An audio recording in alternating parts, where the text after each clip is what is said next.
आम्ही दिनांक 15/5/2025 पासून बेमुदत आंदोलन जे पुकारले त्या आमच्या महत्वाच्या अशा मागण्या आहे शासनाकडे. त्या म्हणजे सुधारित वेतन श्रेणी आणि दुसरी म्हणजे आकृतीबंध आणि त्याचबरोबर इतर ज्या मागण्या आहेत त्या आमच्या प्रशासकीय स्तरावरच्या आहेत. पण शासन स्तरावरच्या ह्या मागण्या आमच्या गेल्या 20 वर्षापासून प्रलंबित आहेत शासनाकडे. 2009 साली आम्ही सुरुवातीला संप केला होता, त्यानंतर 2015 साली केला होता. त्यानंतर आत्ता पण वेळोवेळी आम्ही शासनाला निवेदन दिली आणि सगळ्यात पहिल्यांदा फेब्रुवारीमध्ये आम्ही 1 दिवसाचा संप केला, त्यानंतर मार्चमध्ये 2 दिवसाचा केला. परंतु शासनानं कुठलीही दखल घेतली गेली नाही. आम्हाला महाराष्ट्र प्रशासकीय ट्रिब्युनलनं आमचा जो निकाल दिला आहे त्या निकालाच्या अनुषंगानं आम्हाला सुधारित वेतन श्रेणी मिळावी एवढी माफक आमची मागणी आहे.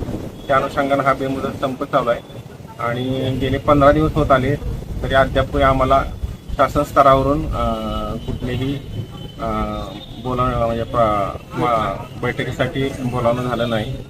तरी आमच्या ह्या मागण्या लवकरात लवकर पूर्ण करून शासनानं आमच्या जो न्याय हक्काच्या मागण्या आमच्या त्या पूर्ण करायत एवढीच आमची शासनाला विनंती आहे. महाराष्ट्र राज्य भूमी अभिलेख कर्मचारी संघटनेकडून दिनांक 15 मे पासून आम्ही हे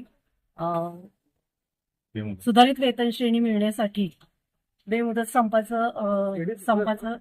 करण्याचं ठरवलेलं आहे.